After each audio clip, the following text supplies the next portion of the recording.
بداہتاً غلط ہے. یہ مجھے یہ عرض کرنا ہے کہ اگرچہ یہاں تک تو بات صحیح ہے کہ ہمارے ہاں فرقہ وارانہ شدت جو ہے وہ ضیاء الحق صاحب کے دور سے شروع ہوئی، اس میں کوئی شک نہیں. سبب ضیاء الحق نہیں، سبب ایران کا ریولوشن تھا، جس سے میں پہلے بھی عرض کر چکا ہوں کہ ایک طرف خطرہ ہوا سارے عرب ممالک کو، بادشاہتوں کو، اور اس کو کہ یہ ایک عوامی رو آ کر جو ہے بھاگ کے لے جائے گی.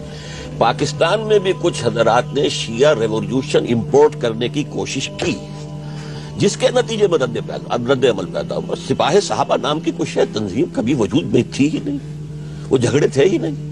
لیکن چونکہ یہ معاملہ آیا ہے اس لیے اس کا رد عمل تھا کہ جس کے نتیجے میں. ویسے میں ضیاء الحق صاحب کا کوئی مداح نہیں ہوں، میں نے صرف 2 مہینے ان کی شورا میں شرکت کی اور اس کے بعد مایوس ہو کر کہ جو کچھ یہ اسلام کا نام لیتے ہیں یہ دکھاوا ہے اور صرف اپنی حکومت کو جاری رکھنے کے لیے ایک بہانہ ہے، تو میں چھوڑ کر آ گیا تھا.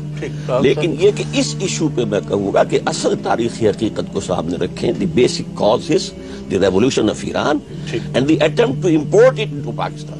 اور بڑی طاقتوں کو یہ خطرہ محسوس ہوا کہ ایران کا انقلاب ایکسپورٹ نہ ہو جائے اور جو قریبی. میرا خیال آپ ٹریک اس طرف نہ بدلیں. میری رائے یہ ہے کہ اقبال حیدر صاحب کی گفتگو میں ایک بنیادی مغالطہ ہے.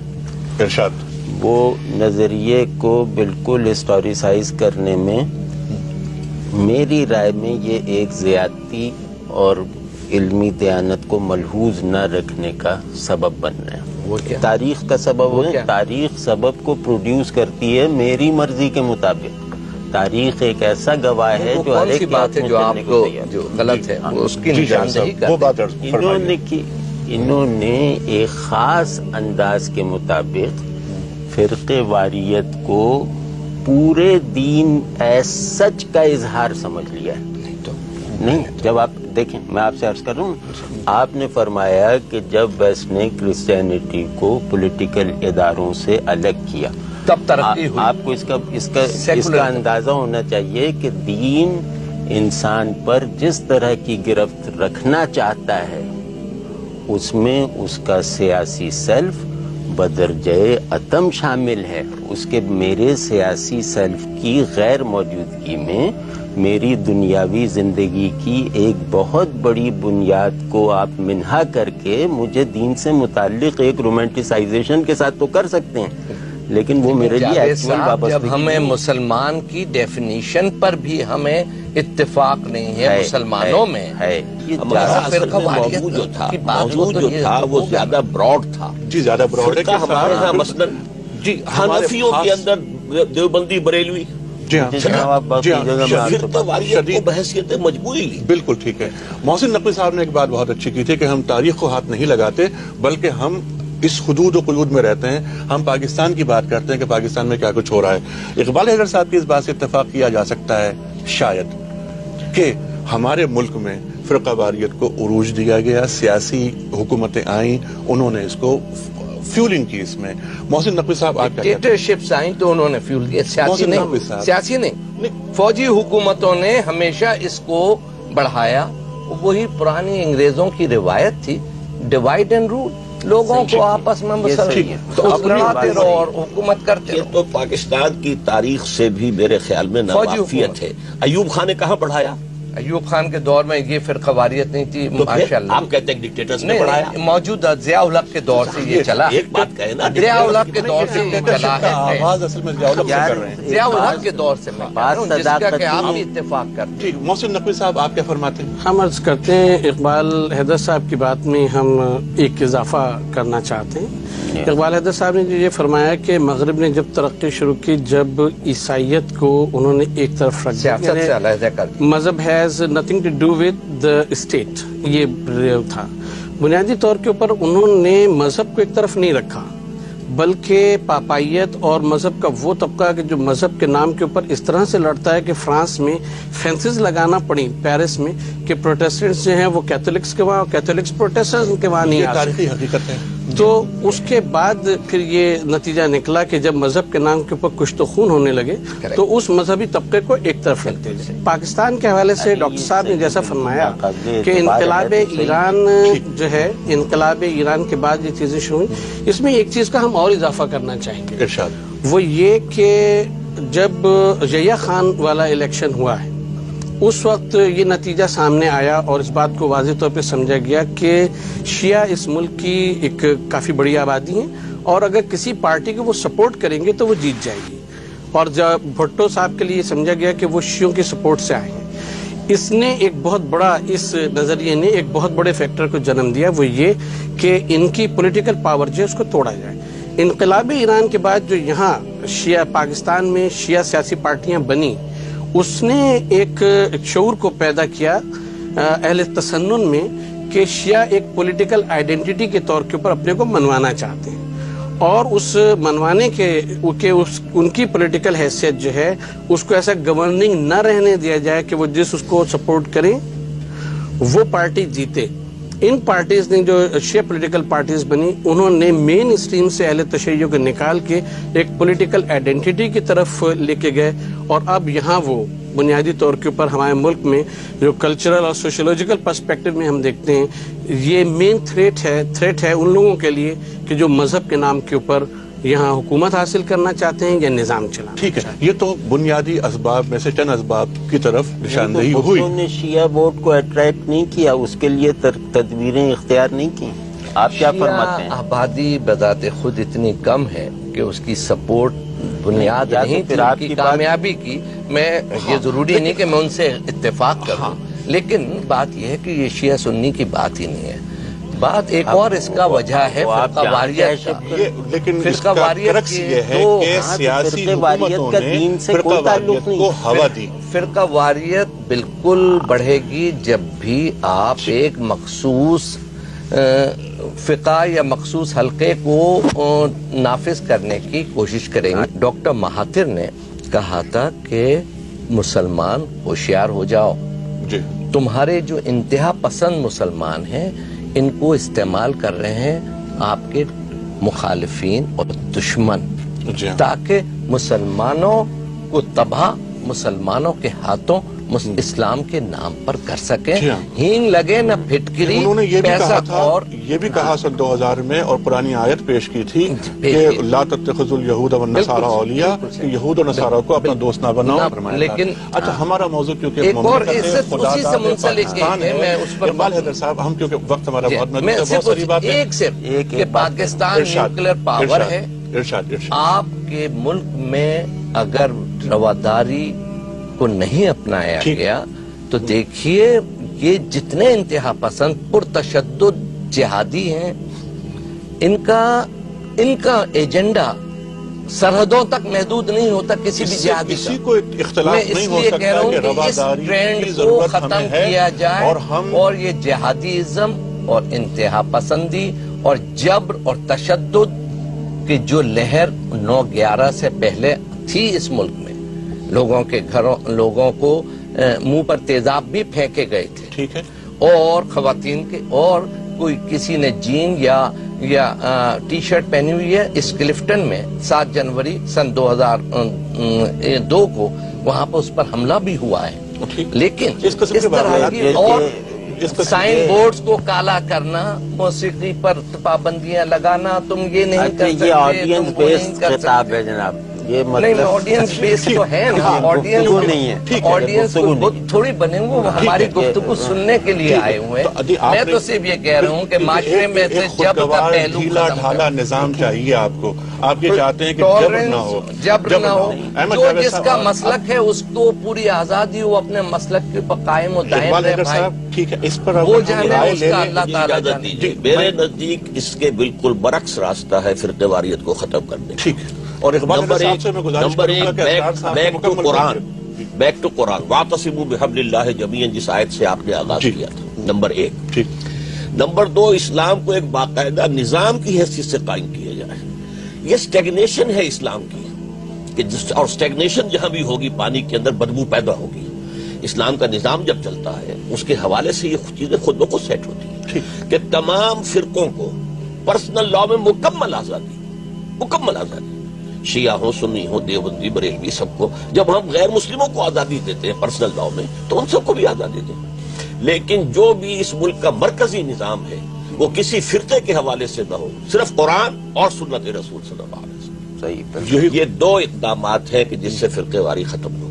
اب یہ بہت ناراض ہو جائیں گے. تو کیا ایجپٹ اور ترکی میں اسلام نافذ ہے؟ وہاں تو کوئی فرقے واریت نہیں، وہاں بہت زبردست ڈکٹیٹرشپ ہے جناب. نہیں ہے، نہ وہاں کوئی سیاست ہے، قتل کرتا، نہ وہاں کوئی سیاست ہے. ملیشیا میں بھی نہیں کرتا، بنگلہ دیش میں بھی نہیں کرتا، انڈونیشیا میں بھی نہیں کرتا. سر یہ وجہ نہیں محمد جاوید صاحب، اقبال حیدر صاحب، انڈونیشیا، ملیشیا، ترکی کی مثال پاکستان کے حالات و واقعات پر منطبق کرنا چاہتے ہیں. کیا آپ اتفاق کر رہے ہیں ان کی بات سے؟ میں تو جناب یہ طے کر چکا ہوں کہ ان کی کسی بات سے اتفاق نہیں. مجھے بڑی خوشی ہو رہی. ٹھیک، تو آپ کے پاس کوئی اختلاف نہیں، آپ اپنی بالکل پاکستان کے حالات و واقعات. آپ دیکھیں کہ میرے دینی ہونے کا مطلب ہے کہ میں ایک تمام پروفین کانسیپٹ سے لڑوں. جو ترقی کا نام رینگنا رکھے اس سے میں لڑوں. ٹھیک ہے نا؟ میں اس کے لیے اپنے ہونے کی قیمت دینے کو تیار ہوں کہ میں اپنے تصور کو عمل میں لاؤں. میں اس کے لیے خود نہ ہونا قبول کر سکتا ہوں. تو جو نظام آپ کے اندر سے سیلف ٹرانسینڈنس کی ارج ختم کر دے، اس نظام کو لیپا پوتی اور خوبصورت نقش و نگار سے سجانے کے لیے آپ ایک آخری مزاحمت جو انسانوں کے پاس ہے سیلف ٹرانسینڈنس کے ذریعے کے لیے طور پر، اس کو آپ الگ کر رہے ہیں. ہم آپ سے سوال یوں کرتے ہیں، گفتگو اس موضوع بہت ہو گئی کہ اپنے اپنے عقائد پر رہتے ہوئے ہم فرقہ واریت سے کس طرح گریز کر سکتے ہیں؟ اس میں بنیادی نقطہ ہم یہ سمجھتے ہیں کہ جیسے ڈاکٹر صاحب نے قرآن و سنت کی بات کہی، اس میں تعبیر کے اختلاف کو ذات اور طبقات کا اختلاف نہ بنایا جائے، یعنی اسے اصول نہ بنایا جائے. ہاں، یعنی جو تعبیر کا اختلاف ہے وہ آپ اگر شاہ ولی اللہ کی کتاب جس کا اردو ترجمہ اختلاف امت کے اسباب کے شکل میں شائع ہوا ہے، وہ آپ پڑھیں تو وہ بہت ہی تھاٹ پرووکنگ بک ہے کہ عہد صحابہ میں رضوان اللہ علیہم کس طرح سے اختلافات ہوئے، تعبیر کا اختلاف، علم اور عدم علم کا اختلاف، پھر وہ اختلافات جو ہیں وہ تابعین میں، تبع تابعین میں، اور اس کے بعد ائمہ میں کس طرح سے آئے، اور پھر ائمہ مذاہب نے آپس میں ایک دوسرے کے لیے کس طرح سے رواداری کا وہ دیا، ثبوت دیا. تو ہمارا عرض کرنے کا مطلب یہ ہے کہ فرقہ واریت کا ایک سدباب کی سب سے بڑی وجہ ہے کہ یہ سمجھا جائے کہ یہ تعبیر کا اختلاف ہے، یہ ذوات کا اور شخصیات کا اس کا اختلاف ہے. اگر اس بات کو سمجھ لیا تو ہم سمجھتے ہیں سارے مسائل حل ہو جائیں گے. ٹھیک. اچھا ڈاکٹر صاحب، آپ یہ فرمائیے کہ نتائج تو پورے معاشرے پر انتہائی مکروہ نتائج مرتب ہوئے پاکستانی معاشرے پر. اب بہتر کل کے لیے نشستن، گفتن، برخاستن کے علاوہ حکومتی سطح پر کیا اقدامات ہونے چاہیے؟ نمبر ایک یہ کہ تعلیم میں ابتدا سے عربی زبان کو شامل کیا جائے تاکہ ہمارے لوگ قرآن کو اپنی آنکھوں سے پڑھیں. ٹھیک. کسی مترجم کی آنکھ سے نہ پڑھیں، ٹھیک. کسی مفسر کی آنکھ سے نہ پڑھیں، اپنی آنکھ سے پڑھیں. اور قرآن پھر جو جمع کرتا ہے، اس لیے کہ حبل اللہ جو کہی گئی اس آیت میں، تو حدیث میں آتا ہے حضور نے فرمایا القرآن حبل اللہ الممدود من السماء الى الارض. ٹھیک. یہ ہے اصل قرآن جو کہ حبل اللہ ہے، جو تنی ہوئی ہے آسمان اور زمین کے مابین، اس کو پکڑنے کے لیے. ٹھیک. اور قرآن مجید کی طرف جو ہے تمام فرقے زیادہ توجہ مرکوز کریں. ٹھیک. نمبر تین یہ کہ اختلافی مسائل کو پبلک میں بیان نہ کیا جائے. اختلافی مسائل اپنے مدارس میں، اپنی مساجد میں بیان کر دی جائے، لیکن پبلک جو ہے پلیٹ فارم کے اوپر آ کر دین کے اس حصے کو مرکوز کیا جائے، فوکس کیا جائے جو سب کے نزدیک متفق علیہ ہے. اور 99% حصہ تو دین کا متفق علیہ ہے. یہاں تک کہ مجھے سب سے پہلے جب میں حج کے لیے گیا سن 62 میں تو حیرت ہوئی کہ خانہ کعبہ کے گرد شیعہ، سنی، اہل حدیث، بریلوی، دیوبندی کا پوری دنیا سے لوگ، اور وہ جو نماز کی پریڈ ہے اس میں کہیں رکھنا نہیں. وہی کھڑے ہونے کے بعد پھر رکوع ہے، رکوع کے بعد کھڑے ہونا ہے، پھر سجدہ ہے، پھر بیٹھنا ہے، پھر سجدہ ہے. اچھا زیادہ زیادہ ہاتھ کسی نے اٹھا لیے، کسی نے ہاتھ زور سے کہہ لیا، جس سے کہ وہ فارمیشن نہیں ٹوٹتی. تو 99% نماز کا وہ ہے جو ہمارا متفق علیہ ہے. اب کوئی 1-2% کے معاملات ہیں ان کے اوپر اہمیت نہ ہو، تو اس سے گویا کہ ہمارے ہاں اور مقصد دیا جائے قوم کو.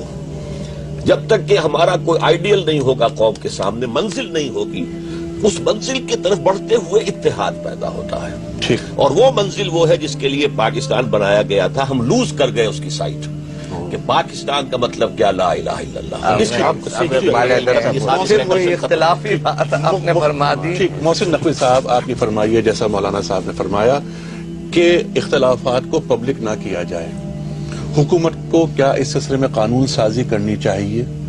کیا کفر کا فتویٰ ایک دوسرے پر بے دریغ ایشو کرنے والے مفتیوں کے خلاف حکومت کو عملی قدم اٹھانا چاہیے؟ آپ کیا فرماتے ہیں؟ ہمارے خیال میں ان سب باتوں سے کچھ بھی نہیں ہوگا جب تک عمل نہ ہو. اس لیے کہ اگر ہم حکومت کے ڈر سے کچھ کہہ نہیں سکتے اور سمجھتے وہ ہیں کہ جو تشدد کا سبب ہے دوسرے کے اوپر، تو حکومت کے قانون سازی سے اس سے کچھ حاصل نہیں ہوگا. ہم سمجھتے ہیں کہ اختلافات کو ضرور بتانا چاہیے اور ساتھ ساتھ یہ بھی بتانا چاہیے کہ یہ اختلافات موجب کفر نہیں ہیں. اگر آپ جیسے کہ ابھی ڈاکٹر صاحب فرما رہے تھے کہ ہاتھ باندھنا اور ہاتھ کھولنا یا نماز کی بیسک فارمیشن، ہم آپ کو یہ واضح کرنا چاہتے ہیں کہ شیعہ فقہ میں ہاتھ باندھنا نماز میں ضروری نہیں ہے. اگر کوئی شخص احتراماً ہاتھ باندھ لیتا ہے تو اس کی نماز فاسد بھی نہیں ہوتی، وہ پڑھ سکتا ہے.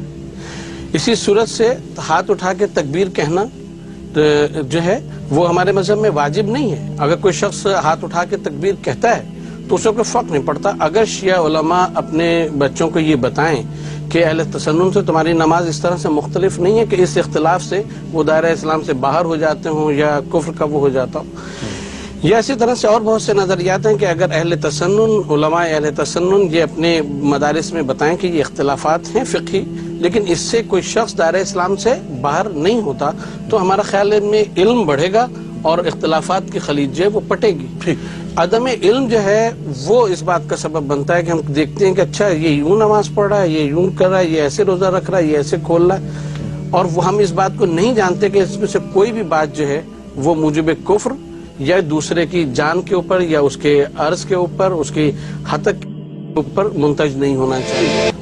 ان غیر ذمہ دارانہ مفتیوں کے تعلق سے کیا بات آپ کے ذہن میں ہے، کیا رائے ہے کہ جو غیر ذمہ دارانہ فتووں کے مرتکب ہوتے ہیں؟ فرقہ بازی، فرقہ سازی، تکفیر. پہلے تو یہ ہوتا تھا کہ مسلمان کیا جاتا تھا غیر مسلموں کو، اب تو مسلمانوں کو کافر بنایا جاتا ہے نا، غیر مسلم بنایا جا رہا ہے. ایسے افراد کے تعلق سے آپ کیا فرماتے ہیں؟ یہ صرف یہ بات ایک چیز سے رک سکتی ہے کہ اگر ہم یہ دیکھیں کہ اگر کوئی نو مسلم جس کے اوپر مثلا ہم 10 سال سے محنت کر رہے ہیں یا ڈاکٹر صاحب محنت کر رہے ہیں یا دین سمجھانے کی کوشش کر رہے ہیں، وہ جب فرقوں کے اس طرح سے اختلاف دیکھتا ہے کہ آج امام بارگاہ میں بم پھٹ رہا ہے اور کل جو مسجد میں فائرنگ ہو رہی ہے، تو وہ کہتا ہے کہ ہمیں اس دین کو نہیں چاہیے کم از کم. اگر ہمارے علماء اہل تشیع، اہل تسنن، جو وہ لوگ کہ جو اس کا سبب ہیں، وہ یہ سمجھیں کہ ہم دین کو کتنا بڑا نقصان پہنچا رہے ہیں، کہ وہ قومیں جو تعلیمات کی وجہ سے قریب آ سکتی ہیں وہ ان حرکات کی وجہ سے کبھی بھی اسلام قبول کرنے یا اس کے قریب آنے کو تیار نہیں ہوں گی. 9/11 کے بعد ہم آپ کو گنوا سکتے ہیں 100 کتابیں اسلامی کانسیپٹ آف جہاد سینونیمس ٹو ٹیررزم جو ہے وہ شائع ہو چکی ہیں، اور اصل فلسفہ اور اصل چیز کیا ہے اس کے اوپر ایک کتاب بھی اتنے عرصے میں نہیں آئی. تو مطلب کہنے کا یہ کہ یہ چیزیں مفتیوں کے اوپر ان کے اوپر پابندی لگانے سے نہیں، ان میں شعور کو بیدار کرنے سے ہے کہ وہ یہ بات سمجھیں کہ وہ مذہب کا اور ملت کا کتنا بڑا نقصان. اور اس شعور کی توقع ابھی تک آپ کو ہے؟ ہم کو توقع ہے، کیونکہ اگر علم بڑھے گا تو یہ قوتیں جو ہیں وہ جب روشنی آتی ہے تو جہالت خود ہی ختم ہو جاتی ہے. پچھلے 50 سال میں تو علم بڑھا ہے ہمارے پاس، لیکن یہ واقعات بھی نہیں، علم نہیں بڑھا ہے. ہم سمجھتے ہیں کہ علم جو ہے وہ زیادہ کارنر ہوتا چلا گیا ہے، جو جس فرقے میں ہے، بلکہ جس فرقے میں بھی نہیں، جس مسلک میں بھی اور مسلک میں بھی نہیں، جس مسجد میں جانے آنے والا ہے اس سے باہر وہ نکلنا نہیں چاہتا. اس کا علم جو ہے وہ وہیں کے خطیب اور وہیں کی تعلیمات تک محدود ہے.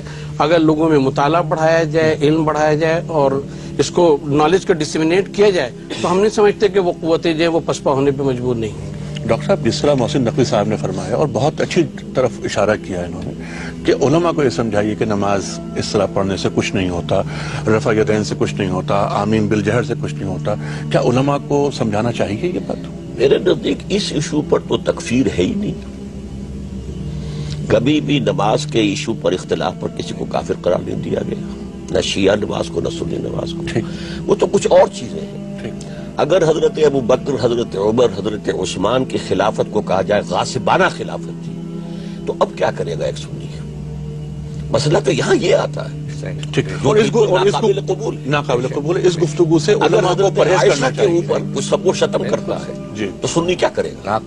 قابل مذمت یہ فیل. اس کے لیے قانون سازی ہونی اس چاہیے. کے لیے قانون سازی ہونی میں تو چاہیے. اس حد تک وزیر بھی قانون جاؤں آپ گا. رہے ہیں اقبال میری حیدر صاحب. گزارش یہ ہے کہ جس طریقے سے فرقہ واریت بڑھ رہی ہے اور پاکستان کو انہوں نے بنایا ہوا ہے اکھاڑا مختلف فقہوں ممالک ہے.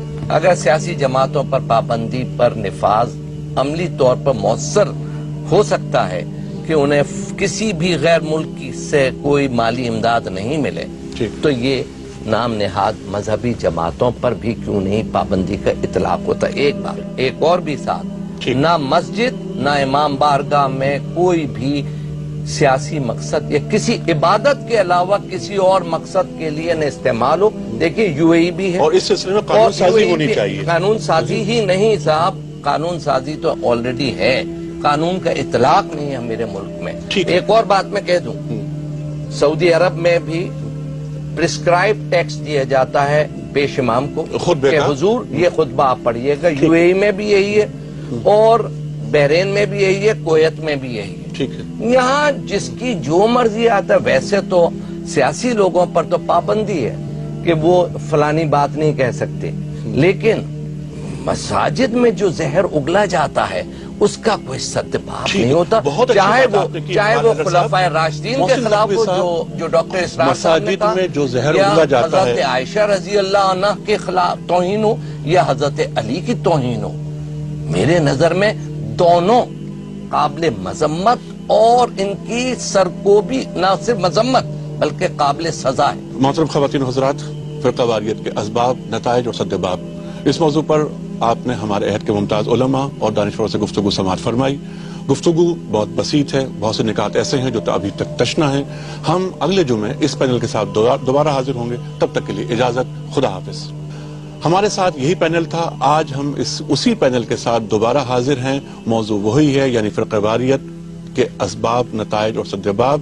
محسن نقوی صاحب، آپ نے بہت اچھی بات کی اور آپ نے تو برائے وصل کردن آمدی نئے برائے فصل کردن آمدی کی بات فرمائی. اور بھی بہت سی تجاویز ہیں سر. محسن نقوی صاحب، ڈی ویپنائزیشن جی بالکل اسلحے سے پاک معاشرہ چاہیے. اسلحہ سے پاک معاشرہ کے بغیر جب تک اسلحہ کی بھرمار ہے جی، اور وہ اسلحہ مسلمانوں پہ استعمال نہیں ہوگا. قرآن کریم سر وہ ہو رہا ہے. ہے. میں نے 81 میں کہا تھا کہ یہ جو افغان اسلحہ ہے، میرے یہ ریکارڈ کی بات ہے، 1981 میں یہ اسلحہ، یہ گنے پھر ہم مسلمانوں پر بھی نافذ حکومت تھی تو پھر 81 میں جماعتوں پہ پابندی کیوں نہیں؟ ہم نے تو بالکل ان کی حوصلہ شکنی کی، ہم نے تو کی. جی بالکل. وزارت قانون جب آپ کے پاس تھی اس زمانے میں آپ کا جو کردار اور آپ کا جو رویہ رہا اس پر گفتگو ہم فی الحال نہیں کریں گے. اقبال حیدر صاحب نے یہ بات بہت اچھی کی، سیاسی مقاصد کے لیے یا کسی بھی مقصد، صرف ہونا چاہیے عبادت کے لیے. بالکل ٹھیک ہے. اقبال حیدر صاحب، آپ کی بہت اچھی بات. اسلحہ نہیں ہونا چاہیے، اور اگر اسلحہ مسلمان پر اس کا استعمال نہ ہو. تجویز جاوید صاحب بہت اچھی ہے نا. قرآن کریم میں ارشاد ہے فتووں پہ پابندی. بنگلہ دیش میں بھائی انہوں نے پابندی لگائی ہے، ہائی کورٹ کا، وہاں کے سپریم کورٹ کا بھی فیصلہ ہے بنگلہ دیش میں. جی جی. کہ کسی مولوی کو اجازت نہیں ہے کہ وہ یہ فتویٰ جاری کر دے کہ فلانی کہ ٹی وی دیکھنا حرام ہے یا حلال ہے. یعنی کہ ہمارے ہاں تو ایسے ایسے فتوے چھپتے ہیں کہ کسی سے پوچھے کہ یہ ٹی وی دیکھنا حضرت جائز ہے، ان کا نہیں بی بی، ٹی وی دیکھنا ہی نہیں، ٹی وی کا رکھنا بھی حرام. اب آپ لوگ ہماری گفتگو، ہماری اقبال حیدر صاحب، یہ گفتگو ہماری نہیں ہو رہی کہ فتوے کس طرح جاری ہو رہے ہیں، لیکن آپ کی یہ بات بہت وزنی ہے. یہ بات بہت وزنی ہے کہ اسلحے سے پاک معاشرہ ہونا چاہیے. کسی کو یہ حق نہیں پہنچتا. قرآن کریم پر ارشاد ہے جس نے ایک انسان کو قتل کیا اس نے پوری انسانی کو قتل کیا. سورہ فتح میں اللہ تعالیٰ فرماتے ہیں کہ محمد رسول اللہ والذین معہ اشداء علی الکفار ورحماء بینہم. کفار پر تو شدت ہے، جہاد کے معاملے میں قتل تو ہو سکتا ہے لیکن آپس میں رحم دل ہیں مسلمان. محسن نقوی صاحب، آپ نے گفتگو کا رخ جس طرف لائے تھے وہ بہت قابل پذیرائی ہے. سرکار والا حقائق کا سامنا اگر کیا جائے جس سے امت مسلمہ گریزاں ہیں، یعنی کہ خلافت راشدہ ایک حقیقت